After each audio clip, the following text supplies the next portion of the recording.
이리온. 엄청 어색합니다. 진짜 서로 얼굴도 안 보고 있고 새로운 공간에서. 우리가 원래 항상 무계획이라는 게 이럴 때 참 문제가 되는데 갑자기 우리 저번에 녹음하러 갔다가 갑자기 이제 더 이상 그 스튜디오 사용하지 말라고 그래서 불이 나게 우리 사무실 바로 옆에다가 마련해가지고 그냥 하는 겁니다. 뭐 그럴싸해 보이지만 되게 지금 저희는 원래 이렇게 좀 무계획하게 뭐 하여튼 되는 대로 하는 스타일이기 때문에 잘 됐다 싶어요. 이제 우리 바로 리서치 센터 바로 옆에 이제 이게 있어가지고 뭐 이거 다른 형태로 좀 자주 해야겠다. 그래서 책상도 이거 어디 가서 갖고 왔지 우리가? 여기 좀 이케야? 그렇습니다. 왜 이렇게 사이코랑 막 해가지고 막 어떻게 해가지고 해놨는데 저 앞에 제일 웃긴 거는 TV가 있어요. 그래서 다 같이 우리 TV 보면서 그러니까요. 동영상 때 다 같이 손 한번 흘리고 시작하시죠. 반가워요. 뭔가 이상한데. 또로 어색하게 되는데 어색하게 쓰는 거예요. 우리 원래 각자 인사하고 시작했었죠. 그러면 먼저 인사하죠. 그럼 저 최진영 연구부터 오늘.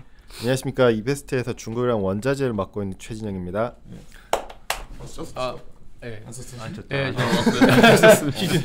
이베스트에서 투자 전략 팀장을 맡고 있는 신중호입니다. 네, 윤세 윤조입니다. 안녕하십니다. 송초입니다. 미래가 크게 변할 걸로 보고 있고요. 미래에 어떻게 돈을 벌지, 어떻게 먹고 살지에 대해서 중점적으로 연구하고 있습니다. 오늘 미래 소수 의견에 대해서 좀 공부해 보고 싶습니다. 네, 안녕하세요. 저는 이리온에서 댓글 담당하고 있는 프로댓글러 염승환 차장입니다. 저희가 이제 한 거의 3주 쉰 것 같은데 그래서 역시 댓글이 좀 뜨문뜨문 올라오더라고요.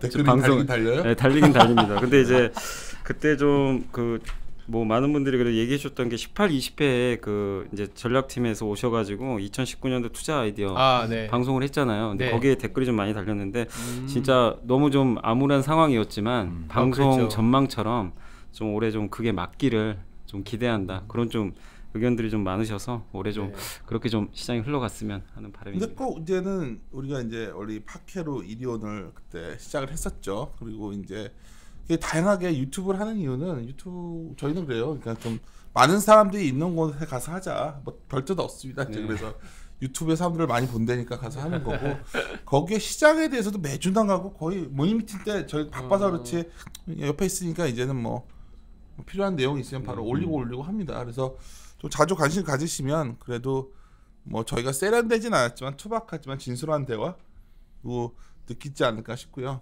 오늘은 그리고 참 자리를 앉아보니까 나보고 가운데 앉으라고 그랬는데 아마 이유는 제가 살이 쪘기 때문에 책상을 나한테만 하나 넘기지 않을까. 원래 좀 가에 좀 앉으려고 했더니 또 누가 권위적이라고 말 나올까 봐 하고 오늘 자료는 사실 이 자료가 소수견을 고민하다. 이거 동영상 있으니까 좋네. 여기 있습니다. 이게 근데 이게 우리 신용원 팀장이 옛날부터 해보고 싶던 자료였잖아요. 원래는. 끊임없이 고민을 해야 되는 것 같고 사실 이제 누가 그러더라고요. 소수 의견이 아니고 이베스트 하우스 뷰네 이렇게 얘기하시는데 뭐 그럴 수도 있고 말씀드리면서 지금 시장에 어떻게 보면 매크로 측면에서 이제 지배적인 의견이라는 게 있잖아요. 이제 원자재 담당하시는 분이 와서 유가 올해 70불 못 오른다는 게 원래 컨센서스잖아요. 근데 오를 수도 있지 않을까요? 라는 그 정도의 내용이라고 봐주시면 될 것 같고요. 워낙 작년에 또 너무 힘들어서 지금 불과 한 2주 동안 또 주가 오르니까 또 분위기가 또 달라졌어요. 그러니까 우리가 작성했던 거는 그거였는데 하도 아무나게들 얘기하시니까 그러니까 좀 좋은 얘기도 좀 하고 많이 좋은 얘기도 찾아보고 뭐 이런 거였죠. 뭐 유가도 그때 거의 40불 40 초반까지 갔었죠. 그러니까 뭐 또 막 30불 얘기하고 그러길래 반대로 유가가 70불 가는 소수 의견에서 어떻게 생각하십니까? 뭐 이런 거. 그런 거죠. 그리고 다들 요새 보니까 요새 월드뱅크 빼고는 거의 다 이머징이 좋아진다는 식으로 뭐 이런 식으로 전망 나오니까 그냥 다 똑같아요. 뭐 미국은 별로고 이머징 좋아진다는데 달러 약세. 근데 그게 또 과거와 좀 다를 것 같기도 하고. 뭐 그러니까 저희는 그런 의미로 이제 마이너리티 리포트라는 제목을 단 거고요. 제목만 거쳐. 참고로 말씀드리시면 이게 이제 아까 저 신중호 연구원한테 사실 또 반말할 뻔해가지고 그랬는데 우리 옛날부터 우리가 외국계 자료들 보면 정말 내년에 일어나지 않을 법한 일들 한 10가지 골라면 벌써 두세 개가 터져요. 맞아요. 원래 그런 의도였는데 맞아요. 근데 자료가 그렇게 되진 않았어. 근데 읽어보니까 나름 몇 가지는 알았어, 또 괜찮아요. 그래서 오늘 또 우리 최강영 연구원은 또 굳이 또 자기가 모레 결혼하거든요. 3일 뒤인지 일요일 날. 네, 내일 모레입니다. 방송 올라갔을 때면 이제 결혼을 했겠다. 신혼여행 가 있어요. 좀 방송 좀 하고 가지.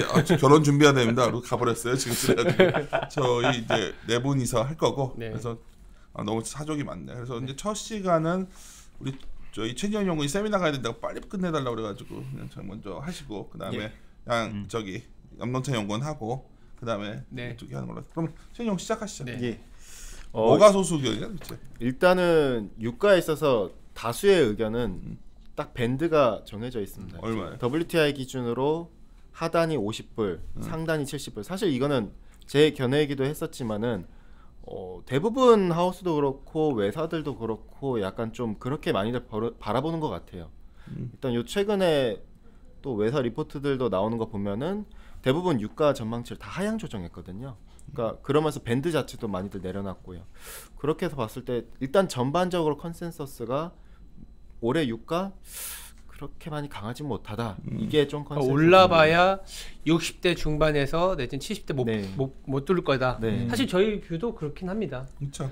근데 70불 뜰 수도 있다. 이 정도의 내용으로 이제 시작을 할 것 같아요. 그래서 일단은 뭐 공급 과잉 우려도 있고요. 수요 부진 우려도 있고요. 페이지에서 보시다시피 유가가 에너지 섹터 다 무너지면서 내려왔는데 특히 이제 수급 균형 자체도 내년도 전망치가 대부분 올해 전망치죠. 올해 전망치가 작년과 비교했었을 때는 확실히 공급 우위가 좀 많이 있습니다. 그런 걸 봤었을 때 사실상 뭐 보시다시피 뭐 1분기 같은 경우에는 오펙 플러스에서 감산을 한다 하더라도 뭐 이 정도로 공급 과잉이다.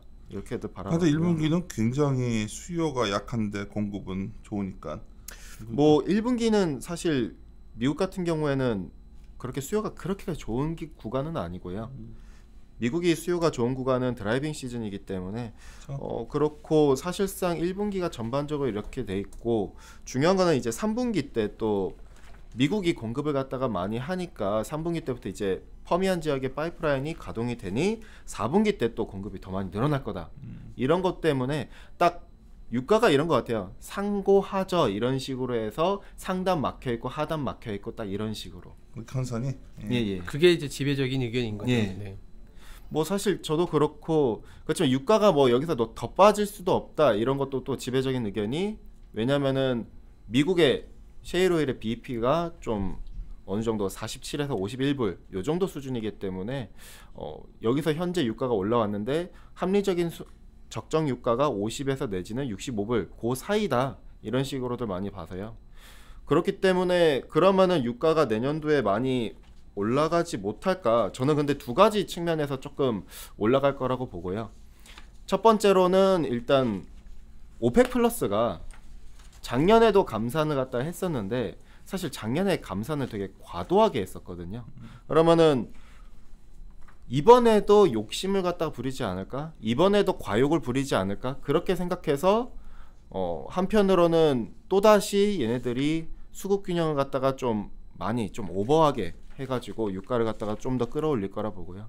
두 번째로는 사실 이거는 뭐 기정사실일 수도 있긴 하겠지만 두 번째로는 일단 미국의 뭐 파이프라인 이렇게 얘기도 하겠지만 나중에서 이거 뒤에 가서 말씀드리도록 하고요. 일단은 페이지 3페이지에 봐주시면은 중동 국가들의 재정균형 유가는 평균적으로 74불입니다. 이게 뭐 브렌트유 기준 뭐 이 정도로 봐주시면 될 것 같고요. 일반 투자들은 많이 들으시니까 재정균형 유가라는 게 뭐야? 말 그대로 이제 유가가 어느 정도 올라왔었을 때가 자기들의 재정 갖다가 좀 더 재정 수지를 갖다가 안정적으로 하는 그런 거라고 봐주시면 될 것 같고요. 사우디 같은 경우에는 평균적으로 74불보다 조금 더 높은 한 77에서 78불대 이 정도로 봐주시면 됩니다. 러시아 같은 경우에는 재정 균형이 뭐 대략 짐작을 하자면은 한 65불대가 재정 균형 유가이다 브렌트유 기준으로. 그러면은 못해도 한 브렌트유 기준 65에서 뭐 70불 요 정도 선상이 돼야 WTI 기준으로는 한 뭐 60불 정도 이 정도가 돼야 얘네들이 좀 유지할 수 있다 이런 건데 최근에 오펙 소식통이 이런 얘기를 했거든요. 사우디가 한 번 더 이제 작년처럼 좀 유가를 갖다가 80불대까지 올리고자 할 것이다 이런 식으로 얘기들이 나왔는데 이번 주에 그런 걸 보면은 저 역시도 약간은 동의를 합니다. 그러니까 분명 사우디 입장에서도 러시아 입장에서도 한 번 더 유가를 끌어올리고 싶은 고민을 갖다 하지 않을까라는 식으로 감산 이행률 측면에서 그러니까 1월 달에 있을 얘네들의 재정균 이제 감산 이행률을 갖다가 조금 바라봐야 될 것 같고요. 그러면 현재까지 말씀하신 것만 따르면 이제 다수의 의견에 의하면 뭐 러시아 루블이나 러시아 주가나 뭐 중동 관련돼서는 굉장히 뭐 주가라던가 경제 굉장히 안 좋게 보는 게 다수 의견이네요. 지금 현재로서는 그럴 수도 있겠죠. 그렇지만 이제 앞으로를 놓고 봤었을 때 사실 예 유가가 여기서 더 내려가지는 않을 것이다라는 게 사실 지배적이다 보니까요. 그러면 오히려 나빠질 건 없으니라는 식으로 접근도 가능하겠고요. 그리고 중요한 거는 이제 이란 제재라는 게 사실 유예 조치가 나왔지만은 5월 4일 날쯤 그때 이제 만기가 되거든요. 그러면은 유예 조치 해제되면은 공급 차질 효과가 그럼 5월 달부터 발생한 거 아니에요. 저는 오히려 그것보다 좀 더 앞서서 도래할 거라 보고요.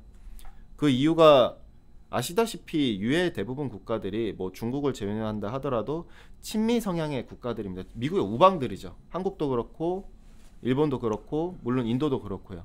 그러면은 일본이나 한국 같은 나라들은 제 생각에는 오히려 좀 원유 수입을 갖다 중단한다 했었을 때, 그러니까 제재를 한다 했었을 때 수입 중단을 갖다가 누구보다 빠르게 일본이랑 한국이 먼저 했었거든요. 그런 거 고민하면은 일본이나 우리나라도 마찬가지로 좀 이제 조기에 좀 더 안정적인 공급 라인을 갖다 확보하기 위해서 조기 종료를 한다면은 유가가 좀 더 튀어오를 수 있는 룸이 더 빠르게 마련되지 않을까라고 보고 있고요. 이렇게 앉아서니까 훨씬 딱딱하다. 엄청나게 좀 경청하는 분위기로 가는데, 근데 포인트는 그 중동 같은 경우에도 여러 가지 꼭 수급 이슈 외에 좀 우리가 예기치 못한 어떤 그런 저희 정치적 이슈 같은 것들이 좀 생길 수 있는 거고, 다들 미국 눈치 보고 있는 상황이라는 거 아니에요 지금. 예. 뭐 과거에 비해서 뭐 중국마저도 트럼프가 저렇게까지 강하게 나오는데 뭐 때에 따라서는 트럼프가 미국 쉐어를 팔고 싶을 거 아니에요. 그렇죠. 그래서 사실 상반기 때까지는 제가 방금 전에 말씀드렸던 내용들은 어느 정도 시장에서 공감하는 내용들이 맞습니다. 그러면서도 그렇게 치면 이게 무슨 소수 의견이라고 생각하실 수도 있는데, 뒤에서 말씀드린 미국 부분이 사실 저는 이게 되게 좀 소수 의견이라 보고요. 일단은 5페이지 봐주시면은 지금 미국 같은 경우에는 글로벌 1위 산유국이 됐습니다. 이제 정식으로 1위 산유국이 됐는데 미국의 공급 차질에 대한 우려가 그러니까 단기적으로는 있거든요. 퍼미안 지역, 즉 미국의 셰일 오일의 46%의 생산을 차지하는 퍼미안 지역이 이제 병목 현상이 한 번 더 일어나지 않을까라는 고민을 사람들이 하는데 사실 그럴 수밖에 없죠. 5페이지 봐주시면은 퍼미안 지역, 즉 걸프코스트 지역의 원유 철도 수송이 이제 좀 많이 늘어났는데, 이렇게 급격하게 늘어나면서 실제로 퍼미안과 이제 휴스턴이라든가 퍼미안에서 쿠싱 지역으로 가는 유가 스프레드가 많이 다시 좁혀졌습니다. 그러면 이게 해결된 거 아닌가라고 봤었을 때 그렇지 않은 이유가 철도 수송의 한계 자체가 30만밖에 안 되기 때문에 30만에서 31만밖에 안 되기 때문에 퍼미안 지역의 산유량 공급이 지금 굉장히 빠른 속도로 올라오는데 한 달에 막 7만씩 더 추가적으로 올라오다 보니 상반기 때 한 번 더 공급 차질 요인이 발생할 수도 있다 정도로 있겠지만, 대신 6페이지에서 봐주시다시피 5페이지 좀 더 쉽게 해줘. 그러니까 퍼미안 지역이랑 쿠신 지역이랑 이것들이 어떤 스프레드가 벌어지는 거지 이게? 그러니까 퍼미안 지역에서 이제 측정되는 이제 유가가 있지 않습니까? 그 현지에서 생산되고 하는 유가. 어디쯤에 있지 거기가? 그게 이제 텍사스 쪽이라고 봐주시면 될 것 같습니다. 그리고 휴스턴 지역은 루이지애나 쪽으로 밑으로 이제 멕시코만 지역에 있는데 멕시코가 어딘지 모르겠으니까 한번 설명. 남부. 남부라고 봐주시면 될 것 같습니다. 재미있게 하는 거야. 이렇게 딱딱하게 하니까 자꾸 이러지. 여기서 지도라도 보여주고 혼자서 하면 뭐해. 오케이. 그래서 두 공간 차이 때문에 스프레드가 벌어지는 거잖아요. 예. 그치? 그러니까 벌어져 있는데 그 공급 차질이 어느 정도 최근에 완화됐지만 이게 다시 발생할 것이라는 게 지금 시장 의견이거든요. 그리고 또 다른 시장 의견은 6페이지에서 보시다시피 그렇지만 3, 4분기 때 퍼미안 지역의 철도가 아닌 파이프라인, 즉 신규랑 증설되는 파이프라인이 3, 4분기 때 가동되기 때문에 사실상 병목 현상은 없다. 그렇기 때문에 얘 때문에 유가에 상당히 닫혀 있는 것이다. 이런 식으로들 많이 접근하시거든요. 거기까지는 저는 맞습니다. 대신 역설적이게도 이 파이프라인 때문에 저는 나중에 트럼프가 쉽게 말해서 파이프라인 들으면 더 많이 생산해서 공급되니까 유가가 내려갈 거라는 게 다수 의견인데 뭐 이렇게까지 됐으면 더 비싸게 팔아먹고 싶은 게 미국 생각일 거라는 거잖아. 저는 사실 혼자 생각 아니야? 뭐 그런 여러 가지 예. 추정들이 있어요. 그런 시나리오들이. 한 군데에서 있었는데 물론 이건 중국계라서 그렇게까지 사람들은 잘 모르실 텐데 일단은 뭐 이거는 소수 의견이니까요. 어디까지나 일단 역설적이게도 파이프라인이 이제 캐파 자체가 늘어나면은 공급이 늘어나니까 그래 유가가 빠지는 건 맞다라고 볼 수 있어요. 그렇지만 그 다음 페이지 봐주시면은 중요한 재밌는데? 거는 그건 것 같아요. 트럼프의 꿈. 트럼프가 원하는 건 에너지 수출 대국이거든요. 근데 에너지 수출 대국인데 그동안에 셰일 오일이 이렇게 빠르게 올라왔음에도 수출 대국이 못했던 이유는 즉 항구가 제대로 안 돼 있었어요. 그러니까 기존에 아시아향 수출로 들어가는 베리캐리어 해가지고 VLCC급 유조선 같은 경우에는 수심이 한 100피트 정도 이제 깊어야 돼요. 근데 기존에 멕시코만 연안에 있는 그 항구들 같은 경우에는 40에서 50 정도밖에 안 돼요. 즉 아시아향으로 들어가는 대형 유조선들이 못 들어가는 거죠. 그러니까 실을 수가 없는데 그것 때문에 얘네들은 여전히 순수입 이제 수출 자체가 부진할 수밖에 없는 나라였거든요. 미국은. 그렇지만 이게 작년 2월 달에 확장 공사가 1기가 완공이 돼서 아시아향 수출 활로가 뚫어졌고 중요한 거는 여기에는 없지만 이제 자료에는 있지만 2020년부터 이제 한 4개 정도 주요 대형 이제 항구 시설, 저반 시설 자체가 완공이 됩니다. 얘네들이 완공이 된다라는 거는 한마디로 원유를 갖다가 내지는 석유나 천연가스를 갖다 LNG를 갖다가 수출할 수 있는 활로가 크게 열렸다라고 볼 수 있겠고요. 그러면은 시계열로 보자면은 2019년 3, 4분기는 2019년 상반기는 셰일 오일의 끝없는 상승, 끝없는 증가. 그리고 3, 4분기 같은 경우에는 파이프라인의 완공, 인프라 완공. 그리고 2020년 초부터는 항구 시설의 완공. 이렇게 보면은 더 중요한 거는 상반기 중으로 미중 무역 갈등이 만약에 해결이 된다면은 아시아향에 대한 수출 기대감이 더욱더 커지겠죠. 그러면 2020년 가서 제가 트럼프라면은 내지는 트럼프 대통령이라면은 자기가 원하는 에너지 수출의 꿈, 즉 유가를 갖다가 어떻게든 한 번 더 올려볼까라는 고민도 한번 해볼 수 있겠죠. 이게 사실 뭐 우리가 그냥 재밌게 하려고 노력하죠. 이게 어떻게 미국이 가장 꿈꿔왔던 게 중동의 어떤 자기의 헤게모니를 못 잡으면 되게 위험했었는데 미국이 드디어 진정한 에너지 자립으로 가는 거 아니냐.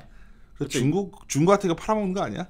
오일 쇼크 때 오펙이 그러니까. 저 나쁜 짓을 하면서 이제 미국이 이게 오일이 되게 중요하구나 해가지고 연안 지역 생산도 못하게 했었거든요. 맞아. 그거를 작년 1월달에 허용을 해주고 한마디로 그쵸 중국한테 더 많이 팔라고 하는 거죠. 중국한테 그래서 미중 무역 시장 끝나고 나면 시진핑도 알고 있을 것 같아요. 아 미국 거 써줘야겠구나. 그런 분위기로 향해 가는 거 아닐까. 이거는 다시 말씀드리지만 소수 의견입니다. 이거 또 저 새끼를 소설 쓰네. 하지만 이게 또 여러 가지 이런 거에 대해서 많은 추론들이 있었잖아. 신중훈 팀장 이런 것들이.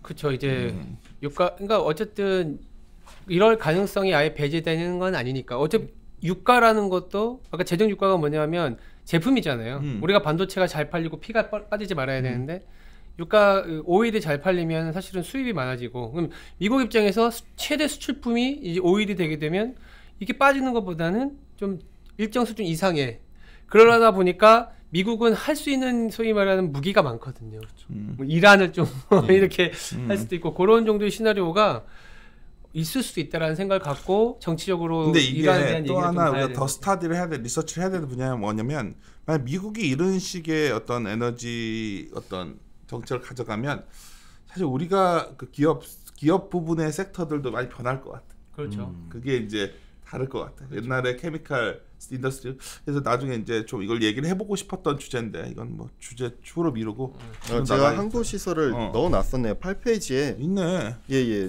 왼쪽 차트 봐주시면은 2020년부터 완공되는 것들이 있기 때문에 이게 또 2020년에 아이러니하게도 또 대선이 맞물려 있거든요. 근데 너무 음모적이야. 그래서 사실 이거는 물론 거기까지 저는 생각하지 하는 게 아니라 그냥 단지 이겁니다. 그러니까 지금 트럼프가 하는 행동을 갖다 보면은 이란을 갖다가 옥죄고 있고 베네수엘라를 옥죄고 있거든요. 그러면서 얘네들의 MS를 뺏는 거거든요. 어떻게 보면은. 나도 그게 소수견 같지만 어쩌면 이미 진행되고 있는 현재인 것 같아. 그렇죠, 그렇죠. 철저하게 베네수엘라는 배제되더라고. 예. 그것만 배제시켜도 베네수엘라는 지금 산유량이 거의 100만 대까지로 떨어졌고 이란도 지금 수출량이 100만 대로 떨어졌거든요. 그럼 나머지 200만 요걸 가지고 더 옥죄일 텐데, 그러니까 한마디로 뭐 이거 아니더라도 어떻게든 지정학 리스크를 갖다 만들다라던가, 그러니까 트위터에 한번 발음만 해줘도 돼요. 사실 트럼프가 그것만 해줘도 뭐 임팩트가 어느 정도 있는 영향력 있는 사람이니까요. 트위터를 해야겠다. 그래서 유가 얘기는 이 정도로 마무리 짓는 건가? 예, 이 정도로 뭐 마무리 드리고요. 그래서 결론을 그래도 해줘야지. 유가가 그러면 컨선은 50에서 70인데 만약 소수견을 변한다면 유가가 70 위로 열릴 수 있다는 얘기야? 그렇죠. 그러니까 2019년 즉 올해 말로 접어들기 시작하면서 아무래도 한국 저반 시설이 완공이 되니까 어떻게든 유가를 올리려 해서 뭐 못해도 70불 이상의 80불 WTI 기준 정도로 올리려고 하겠죠. 그 조건들도 있을 수 있어요. 이를테면은 달러가 가파르게 이제 이머징 경기가 올라와서 하반기에 갔을 때 만약에 달러가 가파르게 하락할 수도 있고, 더불어서 이제 어떤 그 유가를 옥죄는 그 공급 차질 이슈가 나오면 70불 이상 트라이 할 수는 있다 정도라고 보는 거죠. 그렇게 보면 유가가 올라도 뭐 건설사들이 중동에서 뭐 수주가 늘고 이건 아닐 것 같지 않아? 그런 그림은 또 아닌 것 같고. 근데 그걸 생각하시면 돼. 그러니까 그렇게 해서 무슨 유가가 올라라고 생각하시는 분들도 계실 텐데, 우리가 작년에 미국이 이란 제재한다 했을 때 유가 100불 간다는 사람들이 많았어요. 80불, 맞죠. 100불. 그러면 그건 무슨 논리냐? 그러니까 이란은 해봤자 수출량 MS 해봤자 250만 배럴인데 아니 미국이 250만, 지금 이란 수출량 갖다 250만에서 150만을 줄여놨고 베네수엘라 산유량조차도 많이 줄여놨고 여기서 더 줄인다면은 그거 역시도 또 가능성이 있다라는 거거든요. 어떻게 보면은. 오케이. 하나 더 준비되어 있는 게 있잖아요. 비철 급속 관련된 것들. 예, 근데 이게 제가 세미나 가야 돼? 제가 정말 시간이 없어서 엄청 바쁜 척한다. 진짜. 예, 아니야. 그게 아니라 타자 여기 와 있는데 너 진짜 그러네요. 오케이. 세미나 시작하겠다. 예. 하여튼 우리 같은 사무실에서 공부하니까 하고 가보고 예. 다음에 의견은 우리가 다음에 정리해서 한번 다른 자료 할 때 얘기합시다. 예, 알겠습니다. 그러면 어떻게 해야 되지? 우리가 안 끊고 가려고 했는데 몇 번 했죠 지금 우리가? 네, 적고 있습니다. 아, 그래요? 가. 빨리 저기 오라고 그래.